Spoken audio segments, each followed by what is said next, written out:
terjadi pada artikel undang kan.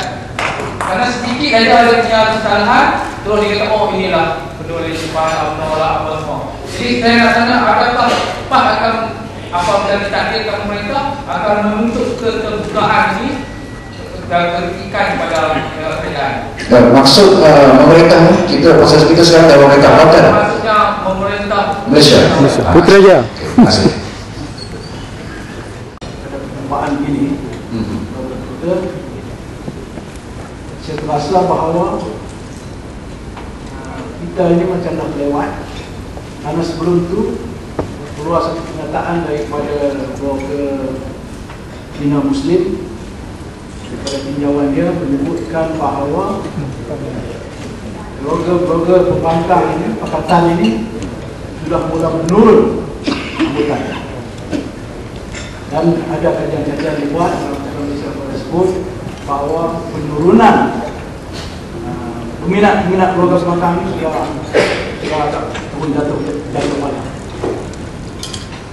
Jadi saya nak ucapkan tahniah kepada Tuan Guru dan kepada mentor kerana sudi memanggil semua blogger untuk bersama dalam satu majlis yang boleh saya kata hilang kebesaran.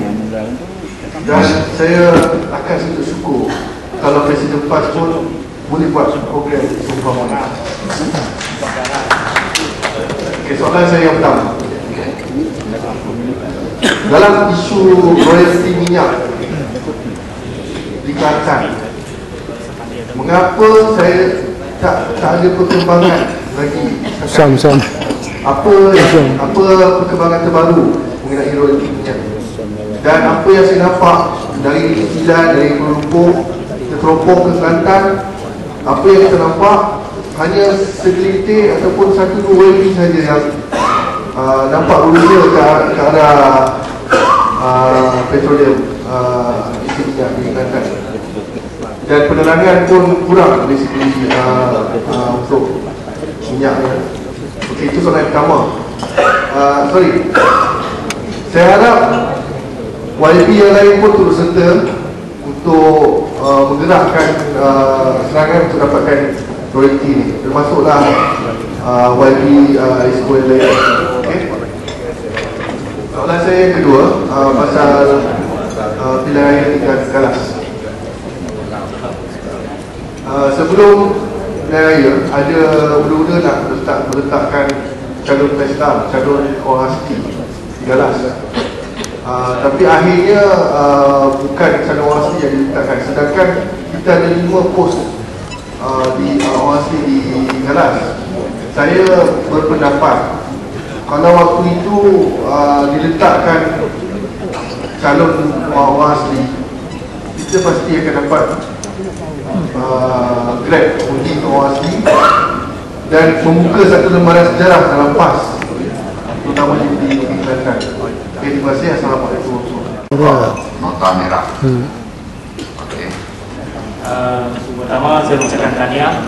Yang kedua, bagi saya melihat pandangan, saya harap pimpinan yang berwajib menganggap dunia blogger ini sebagai pelantar ujian ataupun pelantar nasihat kepada pimpinan. Macam dalam dunia korporat, selalunya kalau satu produk nak keluar, dulu yang dimakan research dan sebagainya. Dunia blog pun sepatutnya perlu dianggap sedemikian. Kalau kita boleh menganggap dunia blog sebagai pelantar, sebenarnya ada beberapa benda yang saya mencadangkan. Yang pertama, saya lihat dalam dunia dan di Malaysia ni ada 2 produk yang memang immune, yang berkualiti, yang memang tak makan kritikan dan tak makan undang-undang. Yang pertama nama dia Tun Dr. Mahathir, yang kedua nama dia Tun Nuri Aziz. Inilah produk bagi saya, kalau saya boleh sebut sebagai produk, inilah satu produk berjenama yang paling laris pada 13. Jadi saya mencadangkan supaya Tun Nuri Aziz nanti mungkin boleh round satu Malaysia untuk mengangkat satu move yang baru. Itu yang pertama. Yang kedua, dunia blog sekarang khususnya pakatan, saya sendiri setuju bahawa agak malam kecuali dalam beberapa isu yang mengguris parti ataupun mengguris kerajaan. Tetapi saya lihat perkara paling penting adalah menjaga 13 miliar kita sebenarnya masih lagi tidak ada satu mood yang besar. Kita cuba lah macam mana pun dalam mood tidak ada, pasti secara emosi kita gagal untuk capture rakyat. Secara efisien mungkin kita ada jentera yang baik, jentera yang baik dan blog yang baik. Jadi mungkin perkara ini juga kita perlu fikir untuk 13 itu kita kena mencipta satu move yang baru. Kalau ada, saya cadangkan untuk kita move satu yang macam bersih, yang baru dan sebagainya, supaya Union Block boleh capture satu benda yang baru untuk menolak kerajaan. Itu perkara yang ketiga. Sebenarnya pada pandangan saya, sebenarnya Kelantan perlu mengangkat satu fit Kelantan mungkin dalam Malaysia. Saya rasa kalau tidak dalam PAS, supaya orang melihat Islam itu bukan hanya jenama, tetapi satu dan nilai-nilai macam yang dibawa oleh Tuan Muhammad Aziz, iaitu kita tak banyak bincang soal jenama-jenama. Kita negara Islam dan sebagainya, kita bincang soal keadilan, kemanusiaan dan sebagainya. Sebagai agama Muslim, lalu rumah bersama dan ada di sini. Jadi mungkin parti pun mungkin perlu memberikan ruang yang lebih kepada kepimpinan Kelantan yang berpengalaman untuk parti, kerana mereka faham wakil sebenar Malaysia dan perlu diberi ruang untuk memimpin pada periode 13 nanti, insyaAllah. Assalamualaikum. Assalamualaikum. Bismillah, alhamdulillah, wassalatu wassalamu ala rasulullah. Yang berbahagia saudara Musi, yang hormat pada Pak Guru dan semua rakan, saudara Ibn Hashim ya. Kalau kita lihat trend semasa, dulu kalau hanya ada blog, sekarang kita ada Facebook dan Twitter. Oleh kerana itu, ketiga-tiga ini adalah adik-beradik yang komplementari. Kalau blog kurang hit, tetapi Facebook mungkin sampai 1 juta hit, kerana dia lebih aktif, ya, lebih contemporary dan semasa. Jadi mungkin berlaku trend itu ialah kerana adanya peranan Facebook dan Twitter. Dan kalau kita lihat dalam sejarah pilihan raya Barack Obama, mereka pergi ke setingkat yang lain, iaitu post web, ya, publication of post web, mencetak apa yang ada dalam web dan diedarkan kepada pengundi-pengundi secara sukarela yang dipanggil sebagai Barack Obama Volunteers. Dan networking Barack Obama Volunteers ini digunakan untuk menyebarkan bahan-bahan dalam web yang bermutu, berkualiti dan diyakini ada integriti untuk tatapan masyarakat. Kalau dalam Malaysia ini, masyarakat luar bandar. Di luar bandar ramai lagi yang belum akses kepada internet dan bahkan tidak pernah buka pun laman web mana-mana, ya. Jadi kalau kita nak ada perubahan dalam politik Malaysia pilihan raya ke-13, kita perlu memikirkan satu networking untuk mempunyai web-web yang berintegriti, yang digunakan sebagai saluran rasmi, bukan sahaja menyebarkan berita yang terkini, bahkan analisis yang tepat dan padat, yang kemudiannya dicetak dan diedarkan kepada masyarakat Kedah, masyarakat Gua Musang, masyarakat Sabah, Sarawak, dan insya-Allah gelombang ini boleh jadi membantu kita untuk mengadakan perubahan dalam politik negara kita bagi TRU yang ke-13. Kemudian mengenai dengan royalty petroleum, sebenarnya kita tak berdiam diri. Pada 27 hari bulan ini, saudara bloggers dijemput, ya, bagi pihak mahkamah, ya, untuk HT kerana kerajaan pusat telah memohon di Mahkamah Tinggi Perdagangan untuk mencelah bagi menjadi dependen yang kedua. Dalam saman kerajaan negeri kepada Petronas, kita hanya menamakan Petronas sebagai dependen tunggal, kerana bagi kita kesnya adalah jelas dan ringkas, iaitu yang berlaku ialah Petronas yang telah menandatangani perjanjian petroleum dengan Kelantan telah pecah kontrak perjanjian tersebut, dan kita hanya menuntut Petronas untuk menunaikan kontrak yang telah ditandatangani. Kemudian kerajaan pusat rasa Petronas keseorangan, atau mungkin Petronas rasa dia perlukan bapak dia, ya, dia tak sanggup hadapi kerajaan Kelantan berseorangan, dia minta tolong pejabat peguam negara EG yang sekarang ini tuan-tuan pun tahu dia ada masalah dengan MBCC, dan kita berdoa insya-Allah kita akan dapat EG yang baru ya dalam masa yang terdekat. Kalau tak, Perdana Menteri sekarang tak nak tukar, kita berdoa kita tukar kerajaan dan tukar EG sekali. Baik, dalam kes ini kerajaan pusat telah memohon mencelah. Betul-betul nampak kerajaan pusat ini nak beri pertolongan pada Petronas, dan permohonan ini akan didengar pada 27 hari bulan ini, dan kita telah membantah permohonan ini, dan pada masa yang sama kita telah memfilekan notice of discovery, notis untuk mendapatkan bahan-bahan, dokumen-dokumen, maklumat-maklumat, transaksi-transaksi, jumlah pengeluaran, jumlah wang yang telah dikutip daripada kawasan-kawasan minyak yang ada di Kelantan, dan bilangan inquiries ini, bilangan item yang kita nak discoverkan ini lebih daripada 50 item, dan ini adalah proses yang diizinkan oleh mahkamah apabila kita memfilekan saman ini, dan pada masa yang sama insya-Allah kita mengkaji beberapa pendekatan lain yang kita akan umumkan masa ke semasa. Kes ini masih diteruskan, dan alhamdulillah sebenarnya isu ini adalah didokong oleh semua pihak.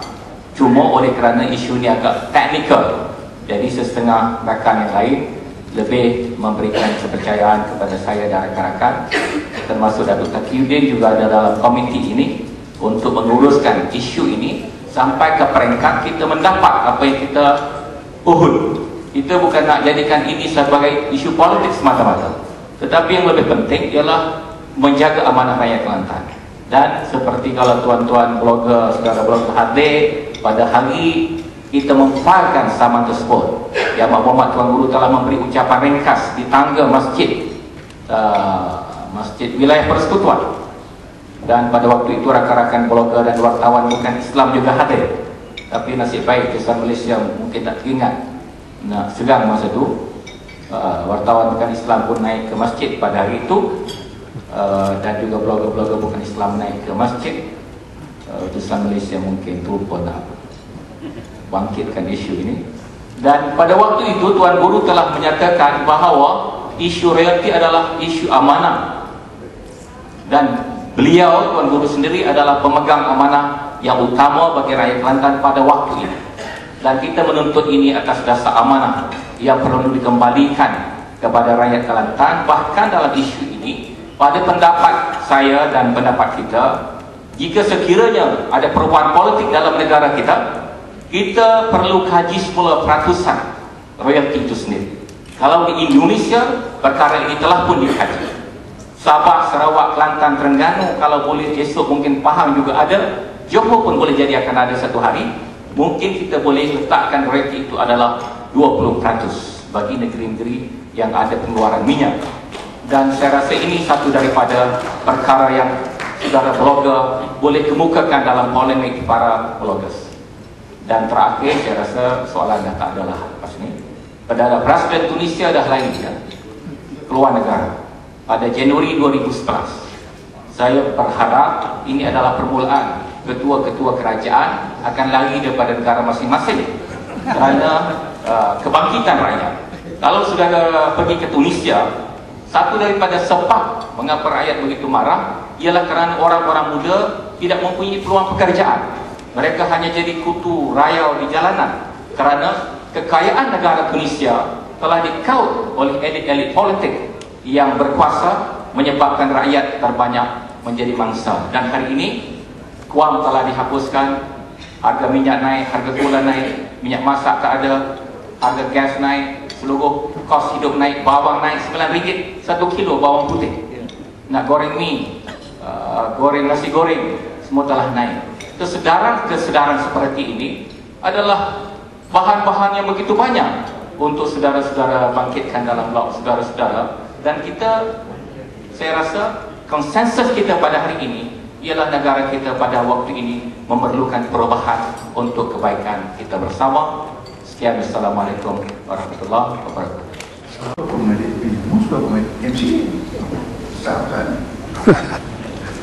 Pas komponen DAP tak ada kesehatan. kenapa kesan pada PAN? Kenapa sama dia? Ada benar. Tapi UMNO sekongkol dengan MCA ada kesan. Itu tolak Islam. UMNO Islam, tolak Islam. Ambil kemaksudnya. Kenapa? Kan dia peralak oleh MCA. Nak ambil hati MCA. Lepas tak ada ambil hati siapa-siapa pun. Besar saja.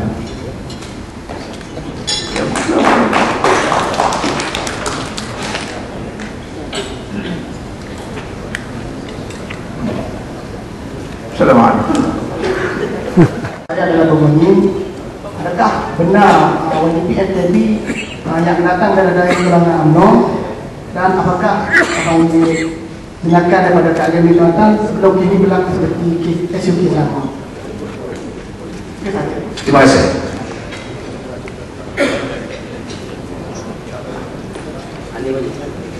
Sudah. Habis soalan saya. Kalau ada lagi soalan, lepas ini kita jumpa face to face. Face to face ya.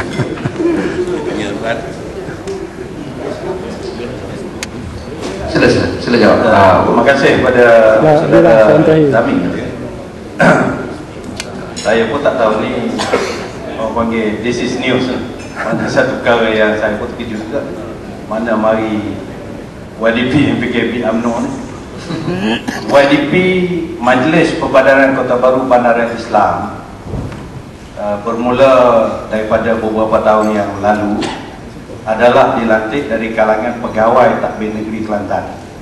Sebelum ini daripada tahun 1990 apabila mula-mula PAS memerintah negeri Kelantan, YDP MPKB-nya pada tahun 1990 adalah Yang Berhormat Exco Kerajaan Tempatan pada masa itu, Yang Berhormat Allahyarham Datuk Abdul Halim Muhammad. Masa itu orang politik. Kemudian diganti pula oleh orang politik juga.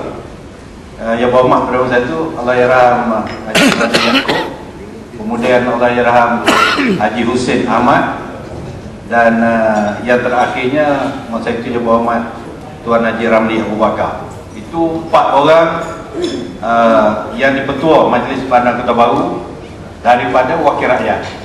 Yang tu tak timbul lah orang UMNO kan. Sebab memang tertupat lah. Kemudian lepas daripada itu, kerajaan negeri membuat satu ketetapan di mana apabila semasa wakil rakyat menjadi yang dipetua, dia ada satu jawatan iaitu timbalan yang dipetua dari kalangan pegawai-pegawai takbir negeri Kelantan. Apabila kita membuat satu dasar, yang dipetua MPKB itu mestilah sepenuh masa, mana full time. Kalau wakil rakyat ni tidak full time, dia part time. Bila sepenuh masa, kerajaan buat keputusan kita ambil daripada kalangan pegawai-pegawai takbir negeri Kelantan yang dikendalikan oleh Suruhanjaya Perkhidmatan Negeri Kelantan. Jadi yang dilantik saya kira ada 4 orang setakat ni, dan yang terbarunya kita buat akad sumpah hari Khamis baru ni.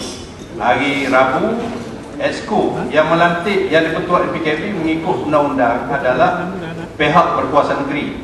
Makna Tok Guru lah. Untuk maklumat tuan-tuan, yang mencadangkan di dalam Exco supaya sekarang ni nama dia Haji Nazran Muhammad yang dilantik menjadi yang dipetua MPKB itu dicadangkan oleh Menteri Besar, disokong oleh semua Exco, maka dia dilantik di dalam dan oleh mesyuarat Majlis Mesyuarat Kerajaan, mesyuarat Exco.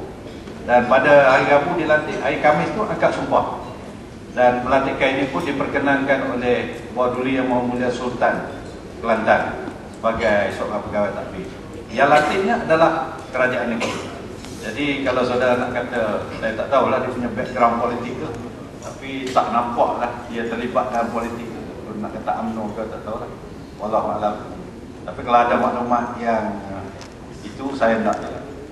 Ada maklumat lah. Terima kasih.